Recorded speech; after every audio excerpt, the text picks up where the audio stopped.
Have you ever wondered if animals can feel complex emotions like us? How would we relate to them if we knew they are capable of experiencing pleasure, pain, joy, and fear? Do you think your relationship with them would change if we told you they can? In this series, we want to explore animal sentience. We'll discover the science, hear different opinions, and meet people and experts with incredible experiences that can help you and me understand how animals express their emotions and feelings, and how by understanding them, we can change the way we relate to them and ensure that animals have the lives they deserve to live. In this episode, we want to dig into the roots of what sentience means and how this could help change the way the world works to provide animals a life worth living.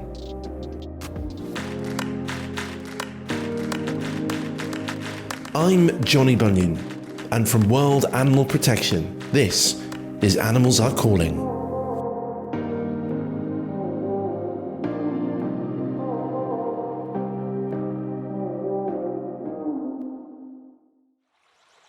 Let's start this journey by travelling to Devon in the UK to meet Dr. Helen Lambert. Hello, Doggy. We have a Can you describe what's going on, Helen? What have we got here? we have a little companion here, four-legged waggy-tail one. We do. Wanted to say hello. Want to say hello, very excited. She's an animal welfare scientist who specialises in the science of animal sentience. This is it. And they're off. We're not interesting, no food. Tell us, how would you define animal sentience? So animal sentience is the capacity for animals to feel, whether that's emotions or states or experiences. It can encompass both positive and negative ones, whether an animal feels pain or fear or stress or pleasure or joy. And we can even see more complex emotions such as grief and empathy in some species as well. Our understanding that animals can feel isn't new. In 1789, English philosopher Jeremy Bentham wrote, "The question is not, can they reason, nor can they talk, but can they suffer? Why should the law refuse its protection to any sensitive being?" Charles Darwin, the father of evolution, also recognised that animals are emotional, feeling beings. And in the 1960s, when the UK woke to the realisation that the growing trend of intensive farming causes suffering in animals, the book Animal Machines by Ruth Harrison forced the UK government into action, and they commissioned an investigation into farmed animal welfare, which led to the creation of the 5 freedoms. These are now considered the basis for many of the laws protecting animals around the world. Talk to me about the fact that obviously the more we understand and the more you understand and impart your knowledge and your research of animal sentience, how does that influence the way we understand animals and then their welfare as a result? So that's a really positive application of learning about sentience and how to use it to improve the welfare of those animals.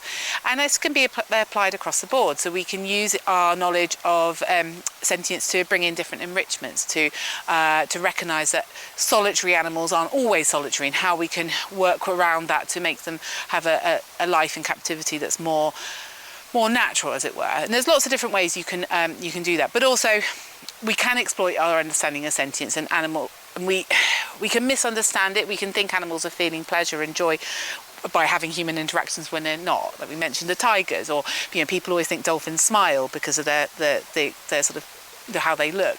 And actually, if we understood about the sentience, there's nothing about a life in captivity that a dolphin's going to enjoy. They'll find moments like we do in a job that we don't enjoy, but they're not ultimately happy as they would be in the wild. Okay, interesting. It's a really good example, actually. I like the comparison between that and being in a job we don't enjoy. It's true. It's kind of, you can't always tell, I suppose. Yeah, if you can relate your experiences to animals, it really helps us understand. But why is that, do you think? I mean, what is it about the human lack of understanding? Is it a lack of education? Is it a lack of understanding? I mean, obviously this series is going to be designed to educate and to open people's ears and eyes up more to animal sentience and break it down in a more bite-sizable chunk. But what is it about the human lack of understanding of animal sentience? Why does that happen in the first place? So there's a huge area of psychology where there's this teddy bear effect, and that's why we have with dogs, they're sort of the fluffier and the rounder faces they are. We instinctively as humans, we breed those characteristics because we find those attractive and we relate to those. So there's lots of different factors in that. But also it's uncomfortable for people to recognise sentience in some species. People like to fish, people like to eat meat, people like to do these things. holding that belief, okay, the animal feels pain, I want a beef burger, is very difficult to sort of put the two and two together. So even mammals, like cows and pigs, people can sort of distort their idea of sentience because it's convenient to think about their own needs in that.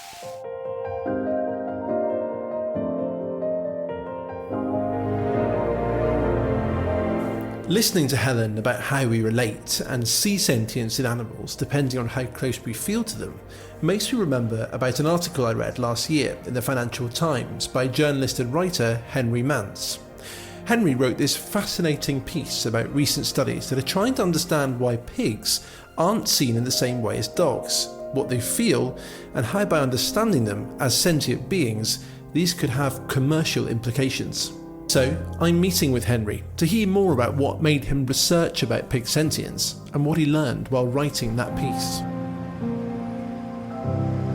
Henry, thanks for joining us. It's great to be here. It's really lovely to meet you.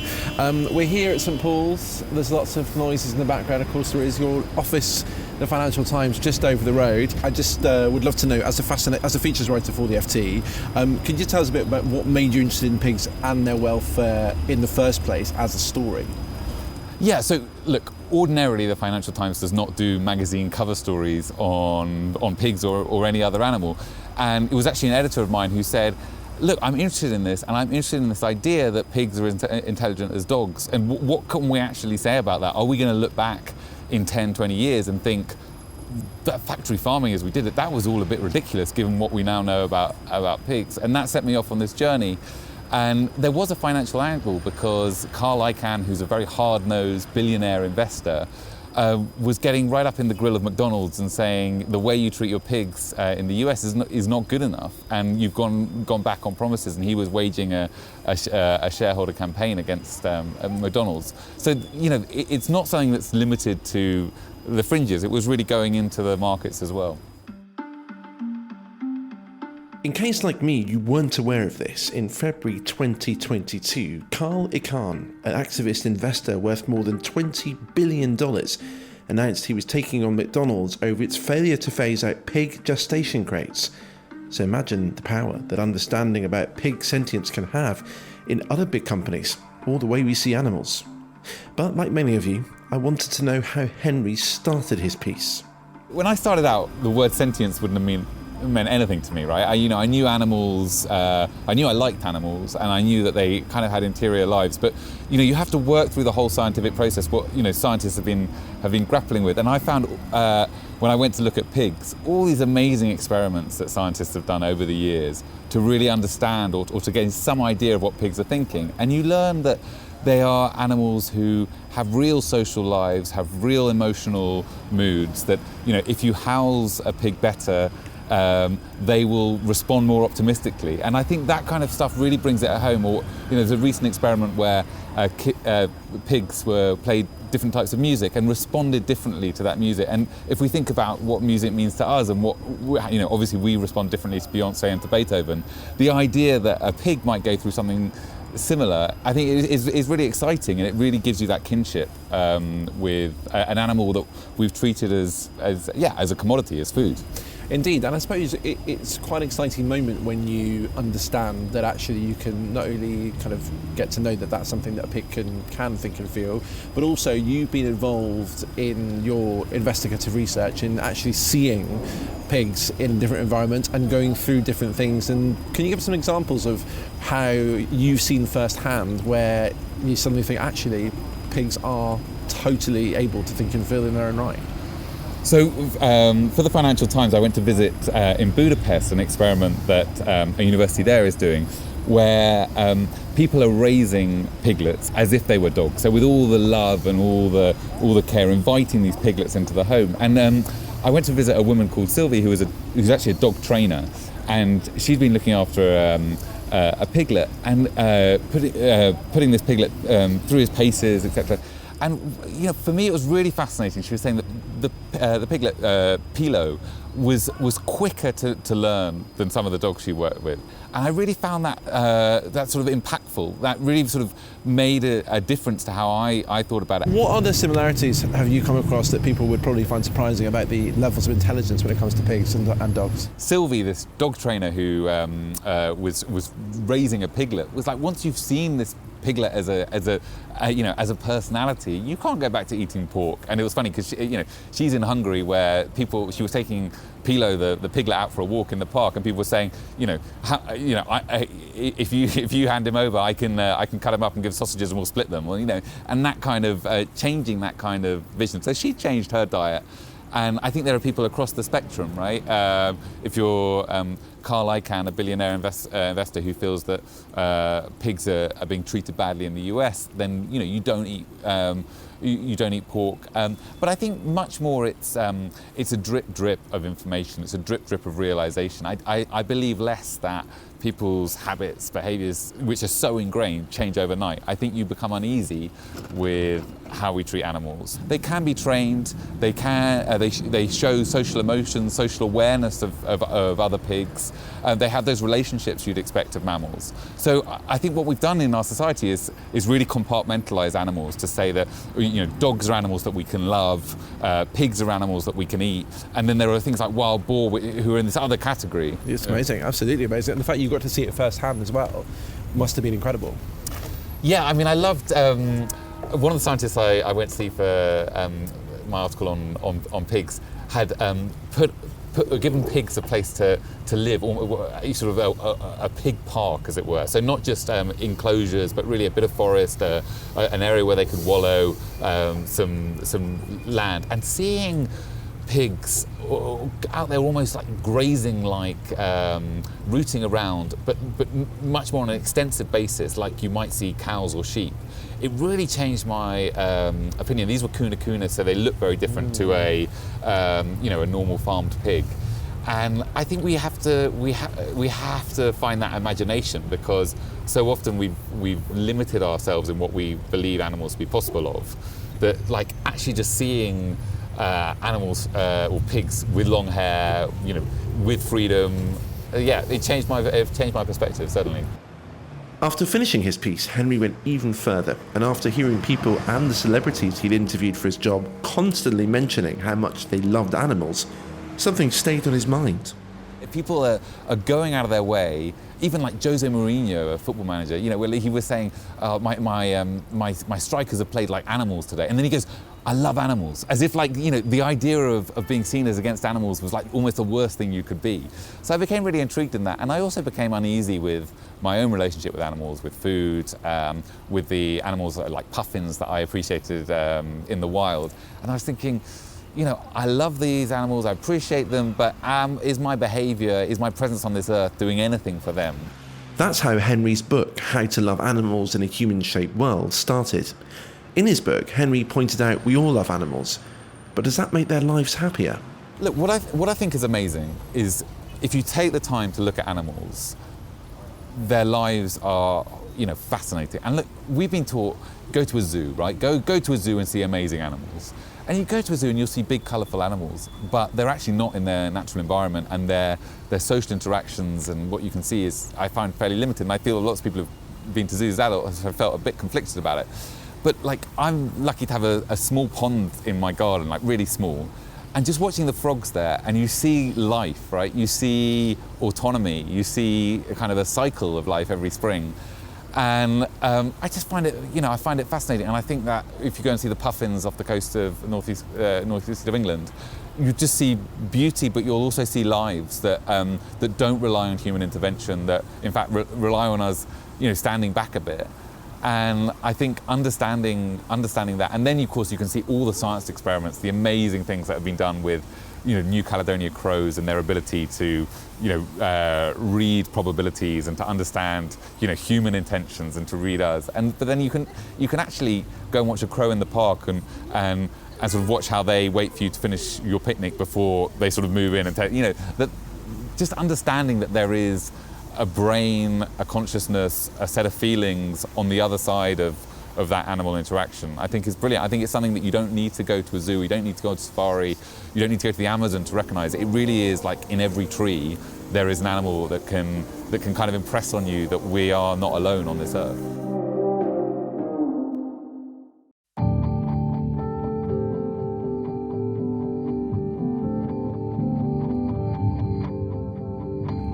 It's in our power to create a new world for animals, and change starts with us. The scale of the challenge is immense. Only by working together can we turn the tide. The lives of animals, people and planet share a deep interconnection. The more of us who realise how we treat animals affects us all, the quicker we can affect the change animals so desperately need. Join us, spread the word and help make a difference at worldanimalprotection.org. Together we will change the way the world works to end animal cruelty and suffering forever.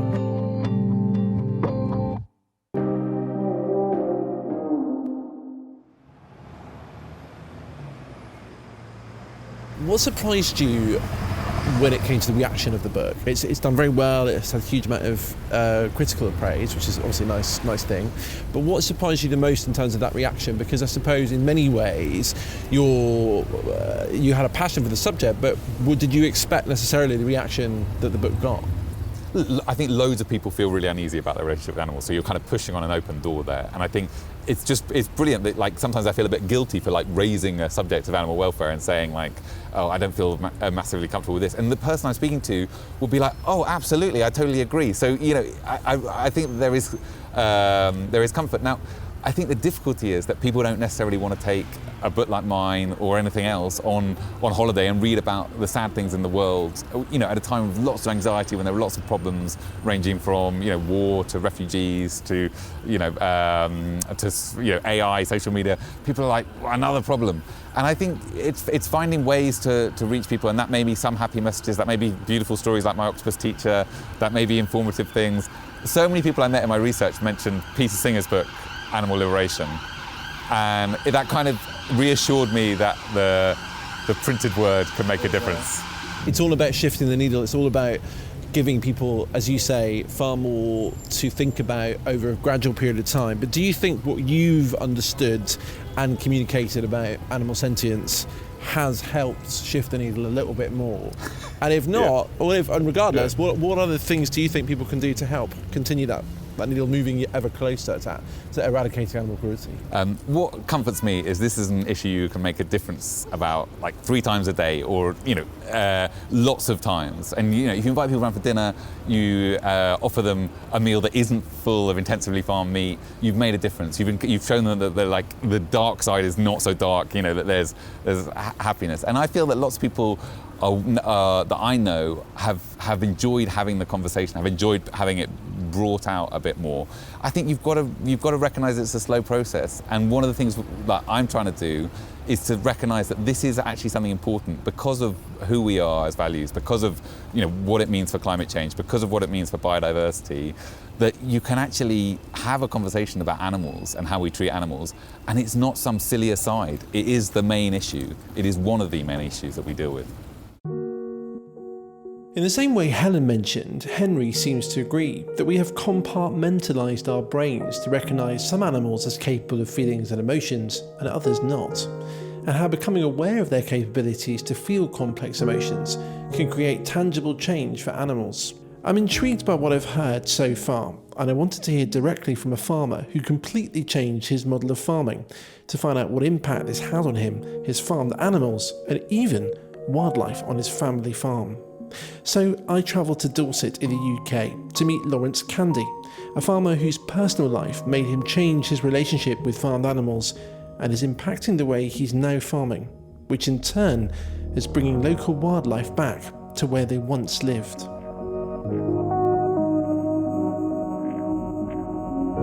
Lawrence, how would you describe where we are for the listeners? Well, this is Northwood Farm. We're situated in North Dorset, in the village of Manston. It's only a small village. The farm is just over 100 hectares. which is 250 acres, and we're situated in an area of Kimmeridge clay. First of all, I'll just show you. Well, this Northwood Farm was originally a dairy farm, so we're now situated at the old parlour and dairy unit. We're now coming to where the cows used to live, the main cubicle house, which I've converted into a grain store. So I'll just open up. Lawrence Candy is a fifth-generation farmer. He comes from a family with a huge tradition in dairy farming. It's a big old store, isn't it? Yes, it is. It is. This hold over 300 tonnes, and it's full His up. father, grandfather and great-grandfather were all in the business. Dairy farming has been in his family for over 200 years. But events in 2018 moved him to change the direction of the farm forever. What's interesting about your story, Lawrence, and why we're here is that you didn't just give up, which a lot of other farmers, I guess, would have done. No. You've pivoted to do something different. And can you just explain what that pivot was and why you pivoted? The personal reasons why I've pivoted towards the organic agriculture side is through really personal experiences. At the same time as TB, we've had unfortunately, we had a few unfortunate family events, like the near death of my father in 2018, and unfortunately the tragic loss of my late brother-in-law in 2019, and also at the same time my mother contracted cancer, and then in November of 2021 I lost my mother. So it's those three main events in my personal life which you form a relationship with death. To be honest, this is probably my relationship between death and the fact is I couldn't take it anymore personally, having to decide when an animal is going to die, because when you send, I think this is sort of put into sharp focus when you transition from a dairy farm to a beef farm. You suddenly realise in order to gain an income or in order to pay the bills which are owing, you have to send some animals off to their death, and literally they're only 2 years of age, which is very young considering that's roughly the same age a dairy heifer would enter a herd of dairy cows. So you're sort of going from, yes, having to send animals off to slaughter at quite an elderly age, say 10 years, that suddenly I'm having to face the issue of ending an animal's life at 2 years of age, which is, well, it's very stressful and sad. It's you've got to question the morality of it, yes. Which you did obviously question. I obviously did, yes, and that coincides with the personal events as well. That sort of came to a head, and so that's reason I've taken the brave step of getting out of livestock, because the other the other issues that people aren't aware of is when farmers do get out of livestock, their income does substantially reduce. The turnover on this business is more than halved, which is obviously something you've got to manage, because it's like you having a 50% pay cut. How do you pay your bills? And so you've got to sort of rejig and reformulate the business strategy. It was a really emotional moment with Lawrence, and I could tell that his passion for the animals that he looked after, but also the pain he felt from losing loved ones, was linked. It was a simple way of explaining the complex emotions 2-year-old cows could be feeling when he was sending them to the slaughterhouse, and I found it fascinating. This experience, it's eye-opening of the type of change that minimal understanding of the sentience of animals could have. So I wanted to hear more about what his change on the farm has created. You've explained obviously about the motivation behind making the change, but for those listening, what was that change? As in, what happens now on the farm that didn't happen before? Just explain to the day-to-day what happens. Well, basically, before I changed, I had about 40 beef animals left, and working with an organisation called Stop Free Farming, we managed to secure a sanctuary move for those animals. So basically what happened was last November they moved to the sanctuary, and it now means all the land which was used for forage production has now been was ploughed up last autumn, and we're growing cereals on the whole acreage. So yeah, so it's basically transitioning from pasture lay farming into a full arable rotation. So the skill is enabling a sustainable rotation to come about from basically what was all a grassland farm. So that's quite a skill in itself. In terms of the biodiversity that is now happening after the changes you've made, do you know what kind of impact it's having on the land and in particular nature as a result? It is actually. Since going organic, we've noticed a lot more insects and butterflies.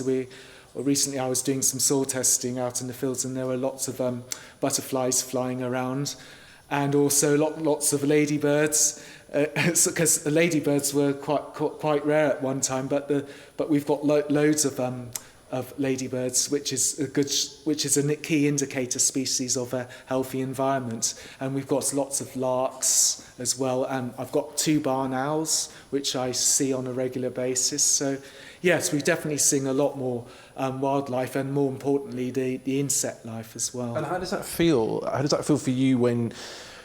Because ultimately it's still a place that is enriched by animals and wildlife in their own habitat. How does that feel to see that happening? It's intriguing. It does fill you with joy. It's lovely to see the wildlife coming back, because the problem with modern industrial farming, it's nearly wiped out all these species. So, but what surprised me is within the matter of 2 to 3 years, we've made a considerable progress in bringing these species back onto the farm. So it just shows you, if people could support organic agriculture, we could achieve a lot more in the UK. Lawrence's case is interesting. Experiencing how a practical example like his could make a difference, in the same way Henry's piece for the Financial Times and his book are making people think about animals. Getting back to my conversation with Helen, I was wondering what impact she sees knowing about sentience could have in other areas.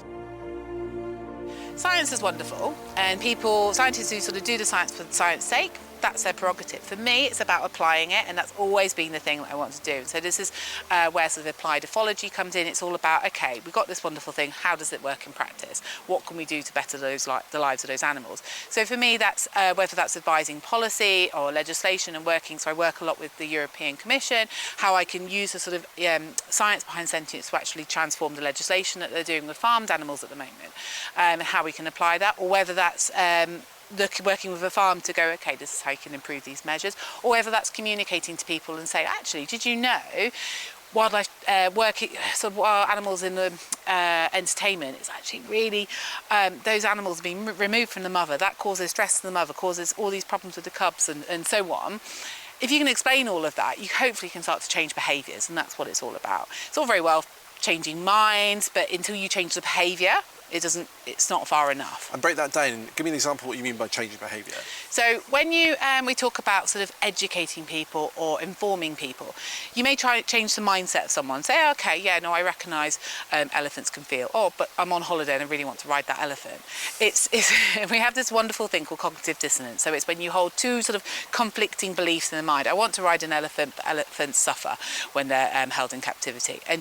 Or I like cows, but I also like burgers. Yeah, right. Exactly. So you can sort of disregard one because for your own sort of personal motives, and that's just a human aspect. So if you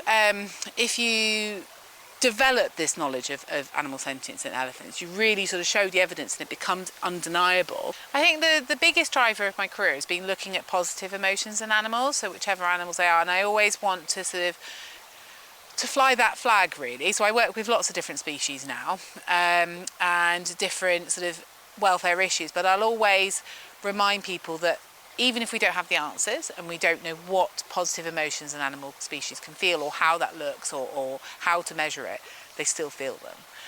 Welfare is about more than just freedom of negative states, and that's about changing legislation, that's about changing policy, about husbandry practices. You cannot have, I would say, even adequate welfare without the opportunity for positive emotions. Is there anything you can give as a kind of tangible piece of advice to anyone listening to this about any small or even medium or big thing that they can do that will make a difference, which will push the cause on, will allow animal sentience to be something that more and more people care and take notice of? I think it's about making good choices. So if they're going on holiday, not choosing to participate and fund sort of animal tourism opportunities, whether that's a monkey being used as a photo prop on a beach, elephants being ridden, or going to a tiger cub petting facility. Being aware that those are, no matter what they tell you, they are ethically not okay, they're inhumane, and those animals will have suffered. So being aware of those aspects and making those choices. In terms of farmed animals, it's making choices about the products that you use. Obviously, if you can reduce your reliance on animal products, you are going to give that space for those free-range and organic systems to have more buy-in and more emphasis, and removing obviously your reliance on intensively farmed produce, so the cheaper, the sort of standard produce. And I think educating yourself on labelling as well, because marketing's so clever. It will tell you farm fresh and farm reared or all these different things. I mean, pork products are so confusing. So educating yourself on actually what those mean. I mean, if you go for organic, you have the OF&G or the Soil Association standards or whatever it may be in the different countries. They will, on the whole, have a better welfare standard than anything else. So educating yourself beyond the marketing speak was actually a more ethical choice.